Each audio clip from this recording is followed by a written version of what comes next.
اللي انا يعني حابب ان انا او الناس تعرفها ان الكابتن ربيع ليه الدول الافريقيه. طبعا احنا سعداء جدا ان الكابتن ربيع حقق انجاز، يعني ولا زال انجاز بيحقق. هو البسمه في ظل الظروف اللي البلد صحيح كلها صحيح بتمر بيها، صحيح. والساده المشاهدين يعرفوها. ليه على المستوى الافريقي هم دايما سابقنا؟ فهو حضرتك احنا الاحتراف بدا عندنا سنه 90. تمام. يعني 220 سنه ايام الكابتن جوهري رحمه الله عليه. بعد وصولنا لكاس العالم. الكابتن الله يرحمه. بعد وصولنا لكاس العالم، هو في نقطه مهمه جدا، ان النهارده يعني اي لعيب النهارده بيجي له عرض 16 17 الانديه بتبالغ، يقول لك 5 مليون 10 مليون 6 مليون. هو ده اللي كان موجود زمان. كان زمان ما فيش احتراف، ممنوع خروج اي موهبه خارج مصر. تمام. يجي يعادل ده. فهو ده اللي موجود في افريقيا النهارده.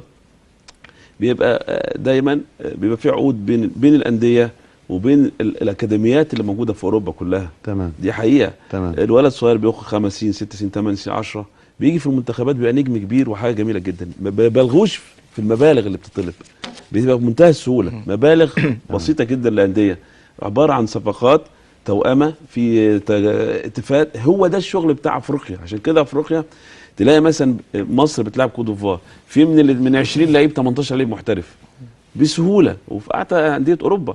انما احنا كنا بنبالغ، ولحد دلوقتي بنبالغ. يعني في لاعب مثلا عندي في منتخب النادي الاهلي عاوزه، رئيس النادي طلب فيه 4 مليون جنيه، وهو لسه سنه ناشئ. كابتن ربيع 18 سنه 18 سنه. فيعني عاوز المبالغه في يعني الارقام. شوف حضرتك صامويل ايتو، وشوف طبعا ما هو السهوله راحوا صغيرين. ده كمان دلوقتي عشان في احتراف دلوقتي، انما ايامنا كان ممنوع. الكاس موجود في النادي، خرج بعد الاحتراف. دي حقيقه. صحيح بعد الاحتراف. صحيح. فالمبالغه طبعا كتيره جدا، ودي مش كويسه. الولد لما يطلع يتمرن وينام ويتعلم ويبقى يجي للمنتخب فعلا يبقى لعيب كوره ونجم كبير. تمام. ده الفرق بيننا وبين افريقيا. عشان كده افريقيا بتلاقي كتير بيخرجوا. احنا معانا اتصال دلوقتي من الاستاذ محمد عبد المقصود، وكيل وزاره الشباب والرياضه بمحافظه كفر الشيخ. اهلا بحضرتك يا استاذ محمد.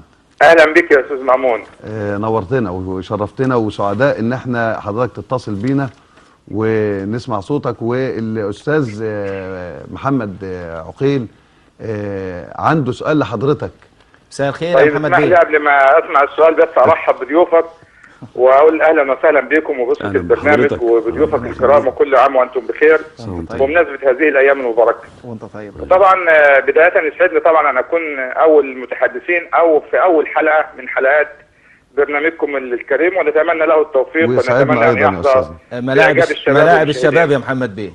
ربنا يخليك. ومثلي طبعا على الكباتن المحترمين، الكابتن ربيع ياسين والكابتن احمد الكاس، اللي هم يعتبروا من عمالقه يعني الرياضه في مصر، ومن الجيل الجميل، جيل الزمن الكره الجميل.